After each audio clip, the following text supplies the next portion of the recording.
Remember what I said about Twitter and how if you tweet, then you'll be tweeting? Well, there's actually a prize involved. If you've been to Disrupt, you know what it is and that it's not as exciting as you'd think it would be, but it's still a prize, so tweet away and we'll be watching. In the meantime, we're going to get to our next panel. It's called, Is It Time to Stick a Fork in Bitcoin? God, I hope so. I'm so sick of talking about Bitcoin, but these guys aren't. So if you're into that, get ready. Please welcome our next guests, Wences Casares from Xapo, Nathaniel Popper from the New York Times, Bobby Lee from BTCChina, and our moderator, John Biggs.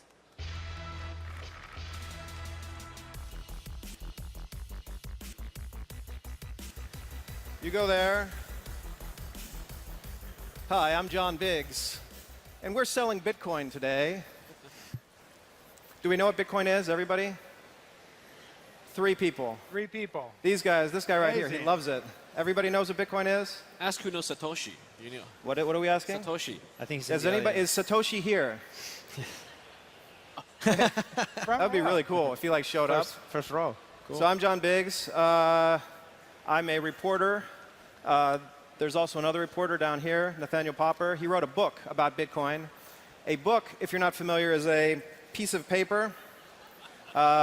Multiple pieces of paper put between another piece of paper. It's closed up and you can read inside of it. So he wrote one of these, which is fascinating. Folded all the pieces of paper. Bobby Lee, founder of BTCC now. It used to be Bitcoin China, but she wanted to be inclusive. BTCChina, now we're BTCC. Okay. And Wences Casares, founder of Xapo, and you're a fintech ninja, right? A fintech guy. Fintech guy. Okay, for those who weren't familiar with Bitcoin generally, let's give them a 3-word description. You guys all have a 3-word description to give them of Bitcoin. Go for it, Nathaniel. All right, I might take 5 words, but... No, 3. Okay. A giant spreadsheet in the sky with money on it. Okay, we're gonna leave the smaller words out of that. That's fine. All right. How about the world's first digital asset? Okay. The best form of money we've ever seen. Best form of money we've ever seen. Now, is it all going to fail? What's the state of current Bitcoin? Are we all going to? Are my 4 Bitcoin safe? I'm asking you guys. Depends where you have it. Where should I put it? What's the state of Bitcoin? Describe it to me, guys. I think that as an industry, we are paying the price for a hype that there was around Bitcoin about 2 years ago. Ironically, I see much better investment in infrastructure that is really needed in Bitcoin going on right now as opposed to the hype. And just like, I think we attracted a lot of interest, a lot of capital, more than $600 million in a very short period of time. And everybody's expectations was that this was going to change in 6 months, and that didn't happen. This is going to take longer. We're paying the price for that right now. Hopefully, things will begin to get on track soon, but I could also imagine seeing Silicon Valley sort of give up on Bitcoin before things get better. So even though I hope things get better soon, I can imagine them getting worse before they get better. So you're saying that a lot of VCs got excited about an idea that's too young and then expected really massive returns on it? Yep. Never happened before. That's never happened before. It seems like this might be an unusual thing. Bobby, why don't you describe your state? Because you're in China, you're in Asia, essentially. Well, it's sort of like they say in Charles Dickens' book. It's the best of times, it's the worst of times. What's great about today is that we actually have Bitcoin. The world now, we're living in really great times. We actually have a digital asset class that is fully decentralized and trustless that we could have just on a computer, on a mobile phone. That's never been done before, so that's the best of times. In the case of Bitcoins, we're also in a year or almost 2 years of bear market. So the Bitcoin price hit, over $1,000. Now it's back down to 200 some. For a lot of people, they lost faith. They think it's going to go down to 0, which I don't think so. So it's sort of, we'll see. I think it's going to be interesting things ahead of us in the next few years. And a bear market is good because they're cuddly, right? That's right. Okay, good. It's a chance for all those of you who didn't raise your hand, who didn't have Bitcoin, a chance for you to look at it right now. So a bear market is in this case, is good because it's cheap. It's you cheap. Can buy a lot of Bitcoin. Unless you got in early and you bought it at 1, and then that's a whole different story. Then you have a Tesla and a Tesla for your Tesla. All right. Nathaniel, what do you think? I think that what's happened is that Bitcoin has been a reminder about what money is. Money is about trust. And Bitcoin was initially sold as a trustless system, and I think that's why a lot of libertarians got into it. It's why it was attractive to a lot of people, because it promised this thing that was run by code, and you didn't have to trust humans. And I think what the Bitcoin experiment has reminded people so far is that money always involves trust. You can't get away from trust with money. And money is about knowing that somebody else is going to want this tomorrow, or thinking that somebody else is going to want this tomorrow. And with Bitcoin, there have been a lot of things that have made people not trust it. And people got excited about the idea, but you have to get more and more people to trust this thing. And I think that the underlying code of Bitcoin is still very strong. It hasn't been broken, and that's something remarkable. That's why Wall Street is looking at it today. But for people to use it as money, they have to trust it. And if people trust it even less than they trust it today, the price could go down much further. And if there is a problem with the code, if the cryptography behind it is proved vulnerable at some point, it could become worth much less. But on the other hand, there's a lot of people, a lot of smart people putting a lot of money into this right now. Again, as I mentioned, Wall Street right now is plowing lots of resources into this. And so that's certainly reason to think that the flaws will be corrected, and this still has somewhere to go. So what was the biggest problem back when all this first started, when Mt. Gox exploded? You yourself, you put in about $100,000 to basically torture test Bitcoin early on in the blockchain. You put in some money to do this. What happened after that? Because you actually did your diligence, and then all of a sudden Mt. Gox was robbed by children. I spent some time and money testing the robustness of Bitcoin, the protocol. Mt. Gox is a service on top of the protocol, and my assessment of the protocol is the one that Charlie and Nathaniel just briefly mentioned, which is the protocol is robust. And you can always hack a service on top of the protocol, and that's what happened to Mt. Gox. Either they were fraudulent or incompetent, but if you have a problem with your webmail provider, it doesn't mean necessarily that the email protocol is broken. It may be that your provider is not up to par. Okay, so the providers are getting stronger, the providers are getting better. Yeah, significantly so. Well, you yourself, you're putting Bitcoin private keys you're shooting them into space, or where are you putting them? We keep Bitcoin private keys we keep them offline. In what actual location? Like a physical, we keep them offline in where is that? vaults. In good locations. In good locations. Where do you keep the keys to these places? They are in vaults. The main vault is in Switzerland. So I could go to. Do you have the password to get into the vault? I cannot do that alone. It requires a lot of people. So when you guys leave, we'll talk about it. So if you guys want to get out of here. No? This is a sad. Is everybody enjoying this? You like Bitcoins? Yes? Let's be happy about Bitcoins. Because we're not going to stick a fork in it, right? We're not going to. It's still going to happen. We've decided we're not sticking a fork in it, right? Okay, good. So, do you like the way Nathaniel portrayed you? You're portrayed as a Adonis, half god, half man, who comes down and does amazing things, and you're a Jet Li style action hero in the Bitcoin. You didn't read this part yet, but do you guys like the book that he wrote? I think I did like the book. I think the book does a very good job at being at the same time entertaining. It reads like an interesting, fun novel, and it's very educational. And because Bitcoin has a very short story, if you read his book, you get up to speed in everything that there's to know about Bitcoin. That may be impossible to do in 10 more years, but right now he does a great job at getting you up to speed in a very entertaining way. And you didn't finish it, right? I liked it. I'm in the middle of the book, Digital Gold. Have you guys read it yet? Digital Gold? Everyone. Yeah. Oh, you should buy it. Get him to sign it off stage. Bobby likes it because he hasn't gotten to a part where he talks about you yet. Oh, is that right? Yeah. So I'm do you have any stories from researching the book? Was there any like a Bitcoin bacchanal where everybody's naked or anything? There were a lot of Bitcoin bacchanals.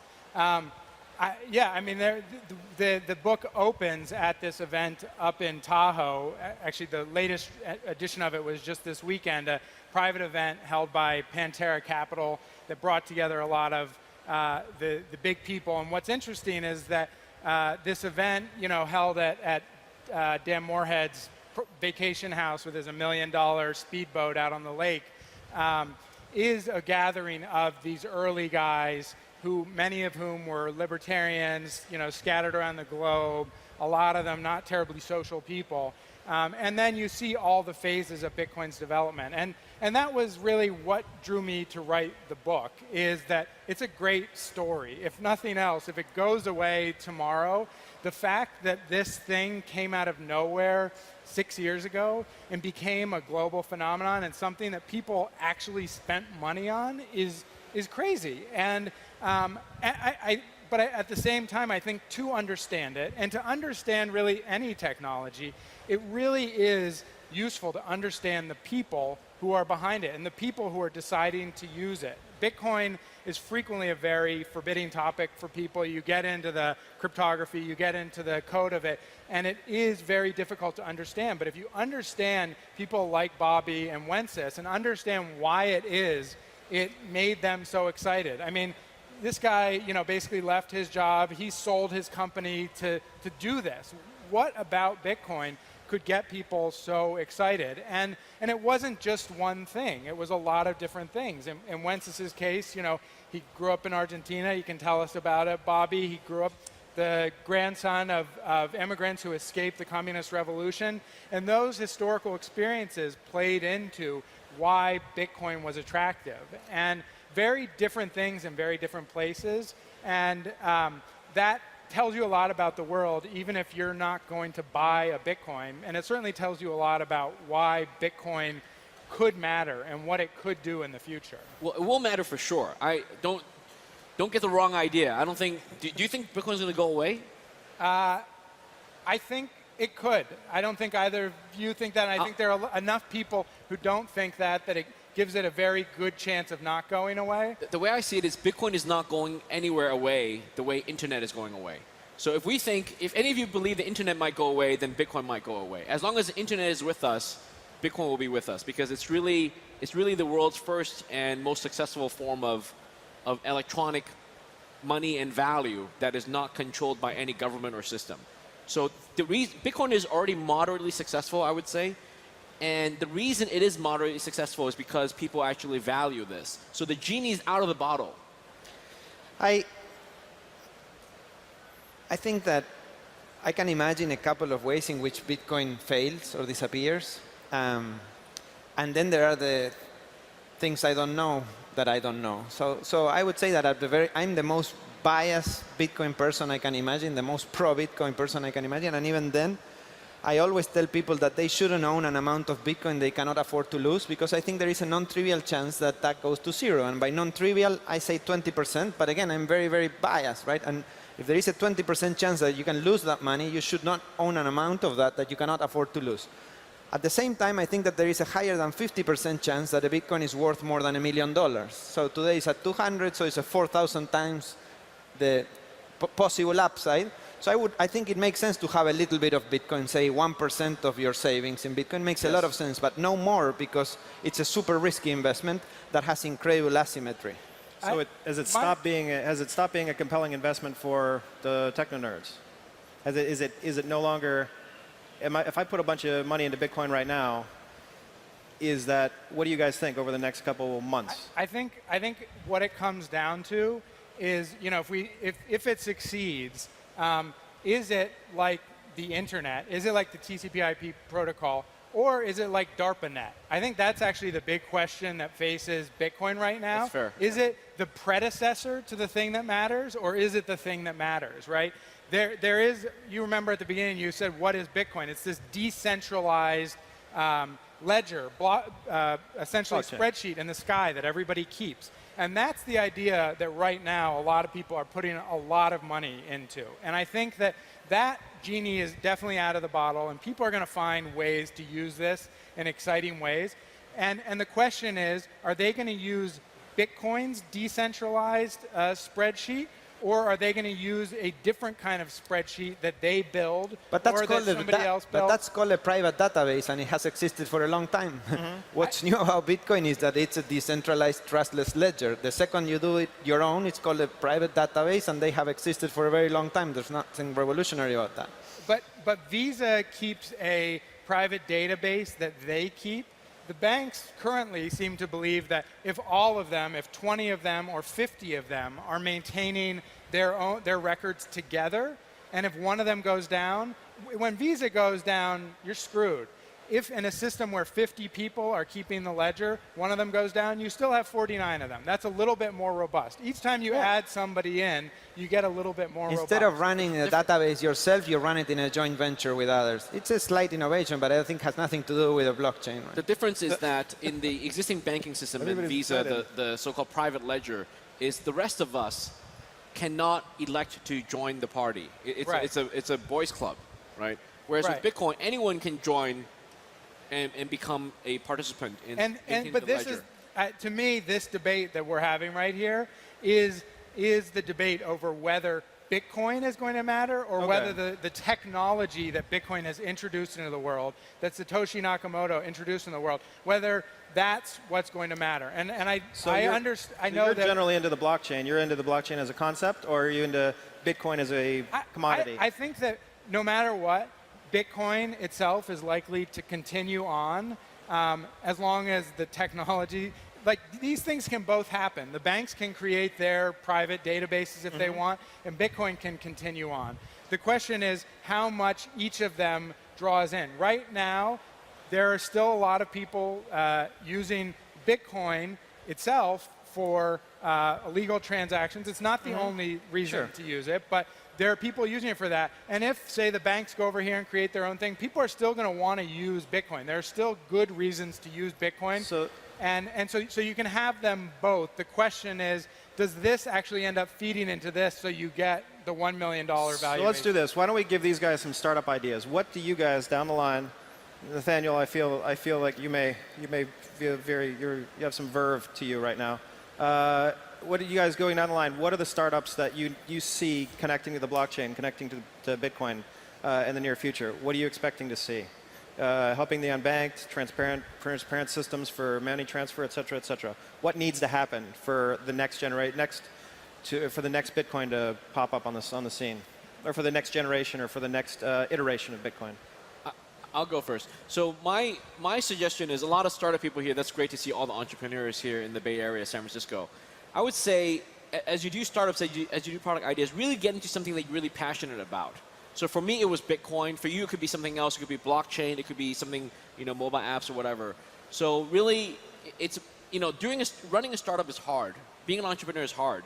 So definitely go in an area where you're really passionate about. And for us, it was Bitcoin. So we're still very excited about it, despite the fact that the industry has wavered a little bit. What do you want to see, Wences, to make Bitcoin get to that next? No, I don't know that I have an idea. I think that the things that have to happen, there's $600 million that have gone into Bitcoin companies, and we are beginning to see the infrastructure that those $600 million are building, but it's just the beginning. So I think that that's happening. I think that there are some interesting things that can happen either on top of Bitcoin or copying the Bitcoin model. And some of the most interesting things I think are around identity, either building identity on top of the blockchain or creating a separate blockchain for identity. And I think there are some companies doing very, very interesting stuff there. What do you think? If someone had come to us 6 years ago and said, hey guys, you have unlimited resources to work on the problem of solving money, it would have never occurred to me to work on building a public good, right? I would have worked within the constraints that I've always worked, which is you create a company, that company has intellectual property, you raise money, you have a board, there's a governance, and then you provide a service. The way Bitcoin solved that problem is brilliant. It has none of that. It's basically developing as a public good. So when you think about what other problems out there would benefit from an approach that is a public good that is shared between all of us, and there's a lot of risk from trusting it to any one company to solve it, I think identity is the one that comes to mind. Yeah, to me, In fact, the near-term promise for Bitcoin seems to be less in money. Money is where it gets really dangerous, and you can really lose a lot of somebody's money, as Mt. Gox showed. Maybe if you start with sort of lower impact uses of Bitcoin, and I'm not saying that keeping somebody's identity is a lower impact use, but to me, the real interesting thing about the blockchain and the Bitcoin is, again, this idea of a spreadsheet in the sky, and the notion that maybe one day sort of every transaction and every interaction will be recorded on this spreadsheet. And that, I mean, I heard about a VC company that's using their own kind of coin as a kind of political capital. If you want to meet somebody, you have to spend some of it. If you introduce somebody, you get some of it. It goes up in value. So it's more of the internet of value. Of It's value. internet of value. So we can move away from Bitcoin. So Bitcoin is, we can stick a fork in it. If you are a Visa executive or a Bank of America executive or a Wells Fargo executive, it has become very fashionable to say, I really, really like the blockchain. I'm very interested in the blockchain, but I'm not interested in Bitcoin, which is the equivalent of saying, I really like the browser, but I don't like the internet, right? It's ridiculous. Those people don't want to be the ones who didn't see the internet coming, and they want to say something nice about it without saying something nice about it. There's always AOL. Yeah. All right, friends and neighbors. But they don't realize that the blockchain does not work without Bitcoin. The blockchain is the first decentralized, trustless database because the miners maintain it, and the miners do so because they get paid in Bitcoin. So even though there are a lot of nice use cases on top of that, none of them work without the miners being paid with Bitcoin. All right, Nathaniel, Bobby, Wences, this is beautiful. I love this stuff. Were these guys any good? Are we happy? All right. Thank you very much, Thank you, friends John. and neighbors. Let's head out.